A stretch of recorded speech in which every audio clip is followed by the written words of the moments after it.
আসসালামু আলাইকুম ভিউয়ার্স, আজকের ভিডিওটা সম্পূর্ণ একটা আলাদা বিষয় নিয়ে। আজ যাচ্ছি হাটে কুরবানির গরু কেনার জন্য। তো তাই ভাবলাম আপনাদের সাথে হাটের কিছু মোমেন্ট শেয়ার করা যাক, কিছু ভিডিও এবং কিছু দামও দেখা যাক ঈদের 2 দিন আগে কেমন যাচ্ছে গরুর দাম। এটা হচ্ছে আমাদের নওগাঁ জেলার একটা গ্রামের ছোট হাট, খুব একটা বড় না।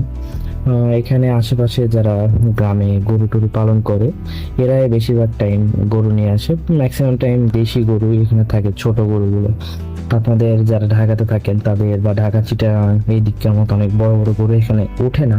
বাট আমাদের তাও মিডিয়াম সাইজের একটা গরুর প্রয়োজন ছিল, তো সেই জন্য আজকে হাটে আসা। তো এই মুহূর্তে দেখলাম যে একটা কালো গরু ঢুকলো, দেখতে পাচ্ছি।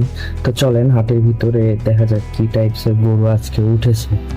তো হাটের ভিতরে সর্বপ্রথম ঢুকে দেখলাম একটা ছোট গরু, মিডিয়াম সাইজের। মানে ছোট বললে খুব ছোট নয়, বাট এইদিকে এটা মিডিয়াম সাইজ বলা যায়। 1 লাখ 1,20,000 মধ্যে। তো এটাও গরুটার একটা দাম করলাম, বাট গরুটা খুব ছোট হচ্ছে বা আমার আর একটু বড় গরুর প্রয়োজন ছিল। তো দেখি হাটের মধ্যে কি টাইপসের গরু আজকে উঠেছে। তো আজকে যেহেতু আর একদিন সময় আছে, কাল তো শুক্রবার, এরপরে তো ঈদ শনিবার, আমরা জানি সকলে। তো হাটে এসে দেখলাম যে খুব একটা বড় গরু উঠেনি। যেসব গরু উঠেছে সেগুলো সব 1,10,15 মধ্যে। আর কিছু কিছু বড় গরু আছে, এগুলো অস্ট্রাল বা যেগুলো অস্ট্রেলিয়ান গরু আমরা বলে থাকি, সেই টাইপসের গরু। তো আমাদের ইচ্ছা ছিল শাহিওয়াল বা দেশি টাইপসের একটা বড় গরু যদি পাওয়া যায়। খুব একটা অস্ট্রেলিয়ান গরু পছন্দ না কারোই, কিন্তু এখন দেখা যাক কি হয় শেষ পর্যন্ত। তো হাটে এসে যতটুকু দেখলাম যে বড় যদি গরু বলা যায় সেগুলাই যে অস্ট্রেলিয়ান গরুগুলোই রয়েছে। তো এটার দামও জিজ্ঞাসা করলাম, এক ব্যাপারী একে 1,55,000 পর্যন্ত বলেছে, বাট তাও দেয়নি। তো হাটে এসে একটা জিনিস নতুন ফেস করলাম এইবার, যে গ্রামের হাটগুলোতেও চিটাং বা ঢাকার এদিককার ব্যাপারী অনেক, প্রচুর পরিমাণে এদিককার ব্যাপারী। যেমন এই যে দেখেন গরুটা নিয়ে দাম দর হলো, বাট ব্যাপারীর কাছে বিক্রি হলো না। তাদের ডিমান্ড ছিল 1,70,000, ব্যাপারী বলেছে 1,55,000। অনেক ডিফারেন্সের কারণে তাদের মধ্যে আসলে গরুটা বিক্রি হয়নি শেষ পর্যন্ত। কিন্তু এই যে ব্যাপারীদের কারণেই এবার দেখতেছি গরুর দামটা একটু অনেক জায়গাতে বেশি, আবার অনেক জায়গাতে কম। এটা ডিপেন্ড করতেছে যেই জায়গাতে যে হাটে ব্যাপারী থাকবে অবশ্যই সে হাটে গরুর দাম বাইরে যাবেই। তার কারণ ব্যাপারীটা দেখা যায় যে এইদিকে ধরেন যেটা 1,10,15 দিয়ে তারা এটা চিটাগাঙে নিয়ে যাবে এক রাতের মধ্যে, যেখান থেকে 1,30,000 বা 50 যে গরুগুলো কিনবে সেগুলো ওখানে নিয়ে যে 1,80,000 1,90,000 দিয়ে বিক্রি করবে। তো আমি এর ভিডিও করতেছিলাম, এর ভিডিও করতে করতে দেখলাম আবার একটা অস্ট্রেলিয়ান গরু আসলো। তো কি করা যাবে, হাটে মোটামুটি লোক, খুবই যে বেশি লোক তাও না। আর আসল কথা আজকে দেখলাম যে পশুর থেকে মনে হয় ক্রেতাই বেশি, আবার ক্রেতার মধ্যে রয়েছে অর্ধেকের বেশি হচ্ছে ব্যাপারী, যেগুলো ঢাকা কক্সবাজার। কারণ আর একদিন সময় আছে, শুক্রবার। আর কক্সবাজার ঢাকার দিকে কিন্তু ঈদের দিনও আপনার গরু বিক্রি হয়। অনেকে আছে যারা ঈদের দিন সকালবেলা এসে গরু টরু কিনে নিয়ে যে বিক্রি মানে কুরবানি করে ফেলে। তাদের হচ্ছে ও রাখার জায়গা নাই, অনেক রকমের ঝামেলা থাকে যে কষায় দিয়ে গরু কিনে বিক্রি। কিন্তু এইদিকে তো ওইটা না। তো আমি এর ভিডিও করতেছিলাম, দেখলাম এই গরুটা ভালো লাগছিল, ছোট, এখন কি করার।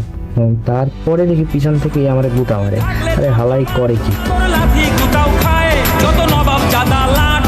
কিনতে পারে যে, আরে ধন্য হবে সে, তুই আসলে ঘরে ঈদ হবে বোনাস, সিং দিয়ে তুই যে উতাস লাগে ঝাকাস, বাংলাদেশের আবহাওয়ায় তুই গায়ের ওজন ঝরঝরে।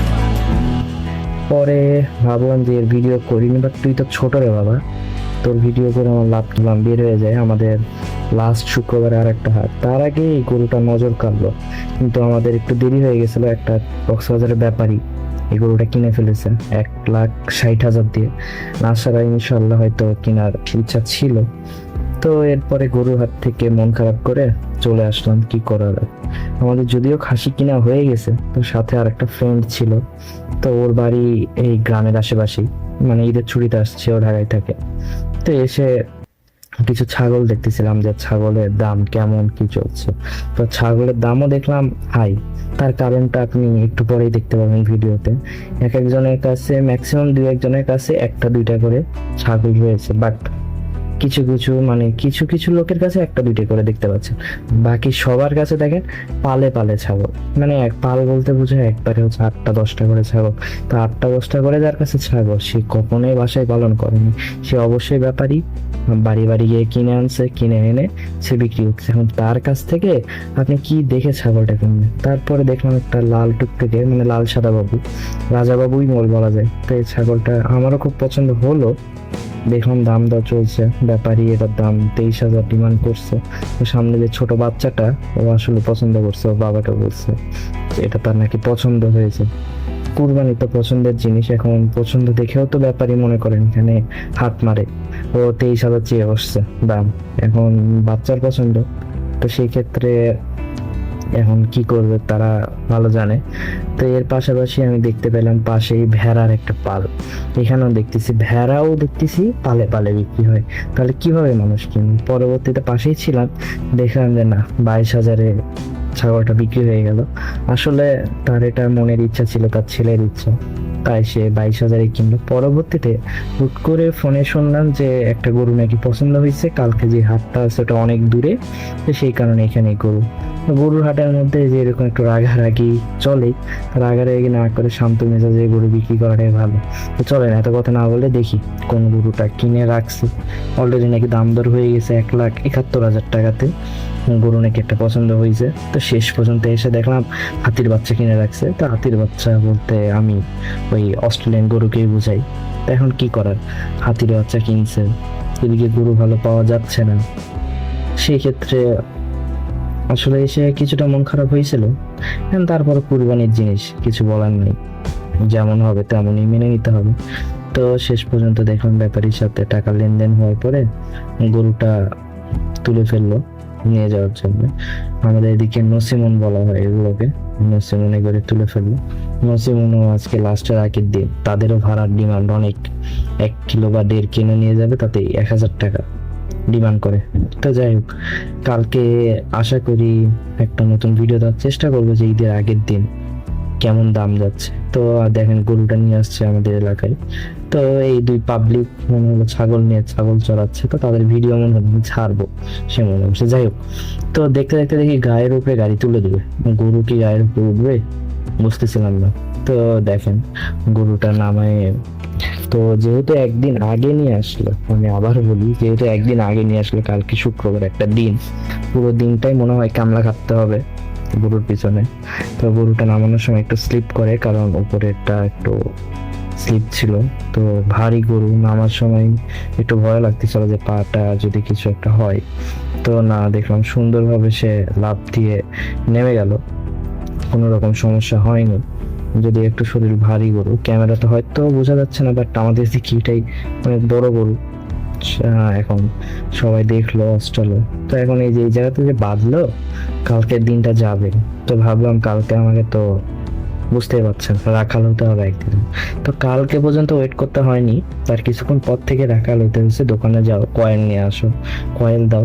তো সেই মুহূর্তে আমার একটা এখানকার এলাকারই একটা ছোট ভাই আসছিল গরু দেখতে। ভাই গরু কেমন?